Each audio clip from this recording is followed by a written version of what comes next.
Jack Schickler from CoinDesk and Ari Redbord from TRM Labs. And for the second time in a row, we are having a fireside chat.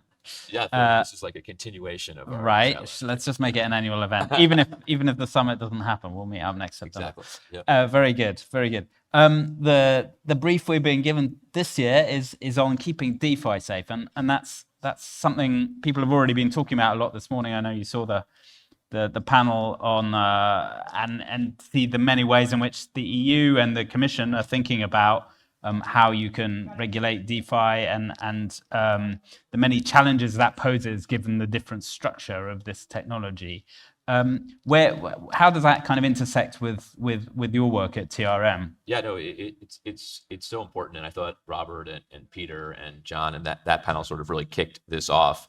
But yeah, I think really the challenge for policymakers out there today is, hey, how do we stop illicit actors from taking advantage of this new technology, but at the same time ensure that lawful users have a degree of privacy in their transactions in sort of a new financial system?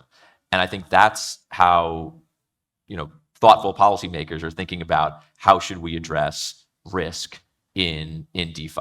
And you really have kind of a spectrum of conversation happening right now. It's interesting, when we had this conversation last year, it was really like in the wake of FTX and a lot of sort of bigger issues in the more centralized crypto space. And I think what I said at that point was, what I'm excited for is when policymakers globally start talking about DeFi, right? The actual promise of this technology. And I think we're starting to see that. And there's a spectrum. It's in part something, there are policymakers like Peter who say things like, we really need to start to understand this. It should be regulated differently, right? You don't have intermediaries as we've always regulated in anti-money laundering for financial services. And then you have, those who say, hey, there's money laundering happening in DeFi, so DeFi has to have controls in place just like centralized exchanges, which is obviously very, very difficult. And we'll sort of get into that in a moment. But there's really a spectrum. But I think the conversation is now happening in a way that it was definitely not happening a year ago when we had this conversation. Yeah. And this time last year, FTX actually existed like it was a functioning company. It's amazing. Like, total aside to this conversation. It has been a long year. One really interesting thing I was asked yesterday by a journalist in the States, how does the industry feel about the trial in FTX that's coming up next week? And I said, I am at a conference with, policymakers and business leaders and builders in Europe, and I've not heard once a mention that the trial of FTX was coming up, which to me actually speaks to the fact that there are policy conversations happening and regulation and how to implement MiCA and really sort of the really critical questions.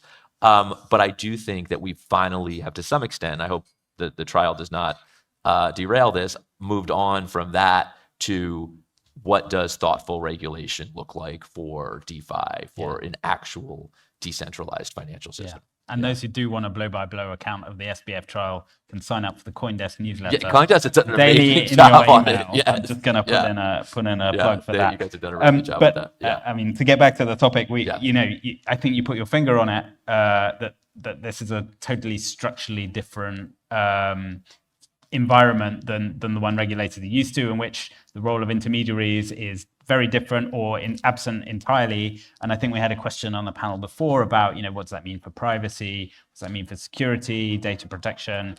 All these kind of issues that are then raised by that, and not least sanctions and AML compliance. Yeah. How do you respond to that? It's such a critical question. I was a prosecutor at the Department of Justice in the United States for about 11 years.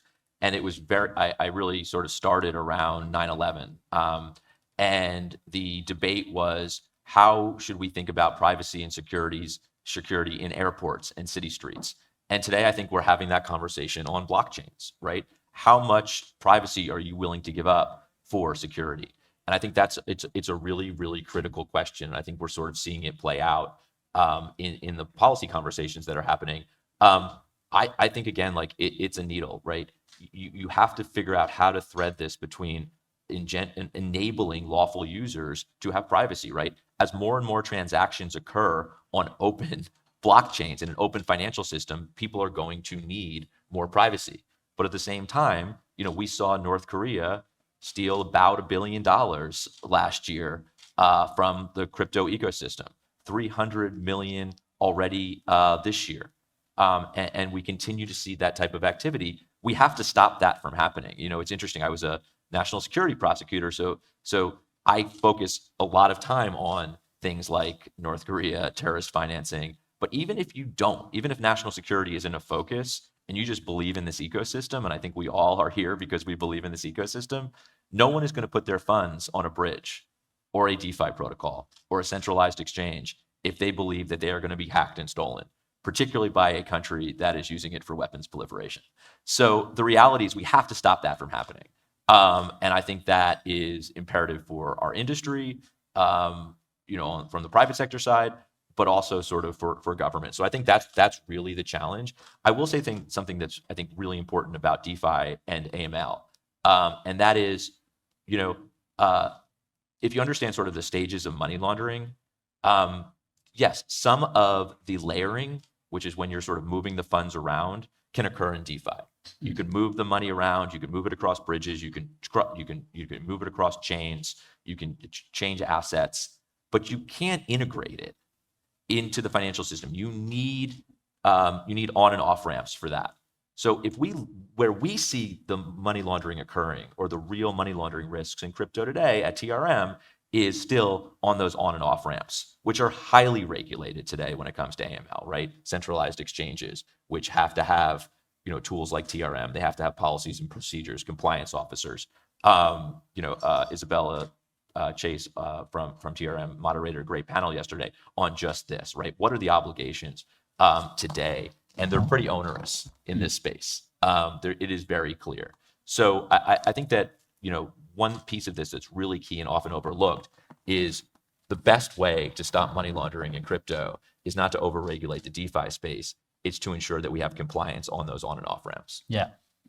And you raised you mentioned a name that must make people silent in these circles of North Korea. I mean, that's something that really makes people sit up and take notice. I would imagine it's no longer just kind of using individuals using the blockchain for kind of borderline soft illegal activities, or buying illicit substances. Yeah, when you're talking about kind of terrorism, it's a different ballgame, right? Absolutely. John Isaacson on a panel, or the panel before, made a great point about sort of we have to sort of ensure that we're stopping fraud and rug pulls and this type of activity, and that's absolutely the case. At TRM, we saw about 9.4 billion in scams and frauds in the crypto ecosystem last year. But there are also these existential threats, and as I said, we have to stop North Korea from attacking. And it's interesting, when we had a conversation, I basically said to you and to Tommaso, it's like, are people interested in this here, right? What is the appetite for a conversation on North Korea in particular? And I don't know that it's as much of a focus in Europe as it is in the U.S. But I will say that John and Isabella and I and others were in Japan this year for the Financial Action Task Force virtual asset meeting, and policymakers there said it is the number one issue when it comes to AML in the space. North Korea launched a missile the morning of that meeting, and those are very, very real issues. So it's a huge focus from a national security perspective, but I also think it should be a huge focus from a crypto industry perspective, because, quite frankly, and not to overstate it, but none of this works if people don't engage, and people are not going to engage if they believe their money is going to be hacked or stolen. Sure. And in fact, that was the topic we discussed this time last year. We were talking about the aftermath of the Tornado Cash sanctions and exactly what that meant, because I think we were still reeling from, how do you sanction a decentralized protocol? And since then, there's been quite a lot of developments in that case. We've seen the court case proceeding in the sanctions case brought by the Treasury. We've seen one other of the developers of Tornado Cash, Roman Storm, arrested. He's pleaded not guilty. Have we learned anything more about the Treasury's stance here? It's amazing we're talking about this a year later, and it's just as live an issue as ever. I think that Tornado Cash really caused the entire industry, plus governments globally, to really start to try to understand how to deal with these types of issues in a truly decentralized space, who to hold accountable. And I think it's a real challenge. I mean, as a prosecutor who was prosecuting these types of cases although not in this necessarily in this world, it's hard to prove beyond a reasonable doubt that these individuals who basically wrote software and put together a DeFi service were conspired with North Korea and others to launder funds. It is a really high burden and really, really hard to prove. I personally am really interested to see how that case plays out from a criminal perspective. From a regulatory perspective, I think most policymakers in the U.S. would say at the U.S. Treasury Department and other places, look, I mean, if North Korea is going to use anything, any service at all, centralized, decentralized, or something else, to launder $1 billion of funds, then they're going to use every sort of regulatory tool to stop that from happening. And I do think that if you read the indictment in the case in particular, it might not feel as decentralized as I think as we originally had thought. There were a lot of decisions being made at developer levels around whether to have compliance controls, whether not to. So I think it's going to be really interesting to see how it plays out. But I think the most important thing to come from Tornado Cash is this really important conversation that we continue to have around how much privacy versus security and sort of how to thread that needle. I think ultimately, and there was a really great discussion again on Isabella's panel yesterday, on the AML panel, on how do we solve for this? Because today TRM works closely with a number of DeFi services, including Uniswap, to do sanctions and AML on their front end, right, through the website, which is where most users engage with these platforms. But no one is doing compliance at the protocol layer, right? So if you're a sophisticated actor, and a lot of illicit actors are sophisticated, they're going around us directly to the protocol. And there are builders building really, really great things, but none of those necessarily exist at scale today, right? So we heard about digital identity yesterday, zero knowledge proof. So I think there are, I mean, if I leave you guys with anything today, it's like that I believe that there are technology solutions that are going to solve a lot of, if not all of, the anti-money laundering, sanctions, terrorist financing types issues in the space, but we're still building. And we can enable a lot of that today, certainly in the centralized space and DeFi through sort of that interface. But no one has necessarily built that yet. And I think policymakers want that to be built. Yeah. But the reality is, it's sort of a what comes first scenario. I mean, we saw this paper a few months ago, or a few weeks ago even, by Vitalik Buterin and others, the inventor of Ethereum, or one of the core developers of Ethereum, explaining how kind of zero knowledge proofs can be used exactly as you say as part of the solution to this rather than as the problem. So you could actually use this technology. I think we're going to go on to this in a bit more detail, but I'll be frank, I didn't understand this paper. So, did you? Yeah. Is it important? Do I need to understand it? Look, I think that I think that the way we've always done compliance, and even in crypto, right, is that we have built the larger and larger database of blacklisted cryptocurrency addresses, essentially, right? What we do, our secret sauce, is we take that raw blockchain data, the alphanumeric address, and we layer it with threat intelligence to build a bigger and bigger database of cryptocurrency addresses. We use the sanctions lists. We have a team that's actually transacting with illicit actors to gain their addresses, to gain that attribution. But I think the reality is that doesn't scale, right? In a world in which you can spin up hundreds or thousands of shell companies at the click of a button, essentially, right? Crypto wallets, that there's going to have to be something else. And I think that thing is going to have to be some sort of whitelist. And I think that's what this is going to, this idea that there is technology that can solve this, right? Digital identity in particular is sort of what I'm hopeful for. And a lot of really smart people are building that today, but it does not exist the way the sort of AML tools, TRM and others that we all think of exist today.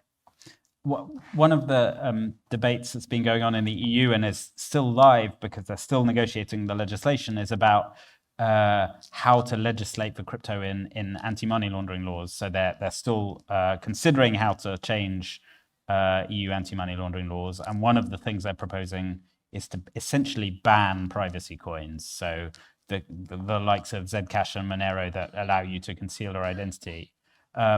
And the logic you hear from lawmakers as they're considering this is, well, we're banning bearer shares, we're banning anonymous bank accounts, look at the crypto world, and these are the equivalent of bearer shares and anonymous bank accounts. So let's just ban them. Do you think that's a kind of reasonable logic? Look, I think that this is another one of those areas where crypto is different, right? And I'm pretty conservative about making sure that we stop bad guys from abusing this ecosystem. But look, as more and more transactions occur on open blockchains, people are going to need more privacy in those transactions. It's just the reality, right? I don't want people seeing my credit card transactions, in real time, using any number of open source tools, right? I don't need even my wife knowing what I spend on sneakers, right? I don't need anyone to see any of my stuff. And I think that's what we're building in crypto, right? That's what mixers in their lawful use are for. That's what privacy coins in their lawful use is for. So it kind of goes back to the way we started this, and that is the real challenge for regulators. And these are the conversations we're having with them in terms of how we use our tool. But we got to stop illicit actors from using Monero, from using other privacy coins, from using Tornado Cash, from using other mixers. But at the same time, I think lawful users need access to these types of tools. And again, like going back to Tornado Cash, that's why it was so controversial, because yes, you sort of stop illicit actors, although we have some really recent data at TRM shows that illicit activity has increased within Tornado Cash even today. But the reality is that we need to figure out how to stop illicit actors, but at the same time allow regular users to use these tools. So my answer is no. I don't think that's necessarily the answer. Yeah. But I will tell you that that's exactly what's coming unless we're able to stop the abuse of the system. Yeah. Yeah. So tell me more about that. This sounds like a case of bad lawmaking. Essentially, you set out to ban something, in this case Tornado Cash, and actually the behavior you want to discourage actually increases. I mean, yeah, you always want to break news on a panel like this. So yeah, that's relatively something recent that we've been sort of looking at. I will say though that overall you see the volume decrease significantly. So the reality is it's definitely, I don't know that I have a really good answer on if you said, and I think your question goes to, so were the Tornado Cash sanctions effective, or what was their impact? And I would argue that it was pretty impactful. For example, if you look at the last few hacks that were perpetrated by North Korea, they've looked to other mixers, other services in order to launder their funds. They have not gone back to Tornado Cash. Mm-hmm. Whereas a year ago, Tornado Cash, 14, 15 months ago, Tornado Cash was the go-to obfuscation technique mixing service for North Korea. That is not true today. Yeah. And I think that's because when volume goes down on a mixer, it's much less effective because, right, the whole idea of a mixer is you're mixing all these coins up with other users' funds, and it's harder to trace. So I think so there's a lot of ways to look at this. I think I look at it as like, yeah, only illicit actors are using Tornado Cash today, as opposed to the sanctions were not impactful or didn't work. Yeah. Okay. So it's kind of mixed report card. I think it's a mixed report card. Yeah. But the reality is, like, yeah, you can't shut these things down like you do a typical entity, as OFAC talks about, right? Or an individual who is just sort of on a blacklist. It's harder. These are decentralized services that is just software that anyone still has access to today. I think the idea is it's sort of a name and shame fear game more than anything else. Mm-hmm. And I mean, to take a step back on kind of looking at DeFi, which is something a lot of people in Brussels are doing, and a lot of people across the world are doing, and I would characterize the attitude of some regulators as they're in the denial phase of grief. So they look at DeFi and they say, decentralized finance, yeah, but it's not decentralized. So just close your eyes, imagine it's centralized, and then do the thing you would have done anyway. Yeah. How that definitely works in some cases. There's definitely allegations that a lot of decentralized networks, including Tornado Cash, had an element of centralized governance. How far will that approach get you, and what stage do people need to kind of jump to the next? Yeah, that's exact. I mean, like, regulators are humans, right? And like everything that we've ever done when it comes to financial crime is regulate intermediaries. I mean, that's what we do, right? You regulate a financial institution, and they automatically then send reports directly to their regulator. So that's what we want to take that system and put it on top of crypto. And it works to an extent, right? To the extent that we're dealing with centralized actors. So that, I mean, you get the motivations here, but the reality is that there is a world of where it's just software. And you can't regulate software. You can't regulate a world where there are no intermediaries. And I think that's really the challenge. So the reality is that a lot of DeFi is, as Peter Kirsten says, DeFi in name only, right? Dino or whatever. But there is real DeFi. Yeah. So I think that what regulators are doing today, and what we'll probably see play out over the next year or so, is they will regulate the DeFi space, right? But it will not be true DeFi. It will be the sort of DeFi in name only. I think the much bigger challenge is, and I don't know that the technology is there today to require truly decentralized services, entirely disintermediated services from complying with regulation, right? There's the technology is not necessarily there. And I think there's going to be a subset of all of this that just simply can't be regulated with the old system. And we're going to have to figure out what a new system can look like. Yeah. Yeah.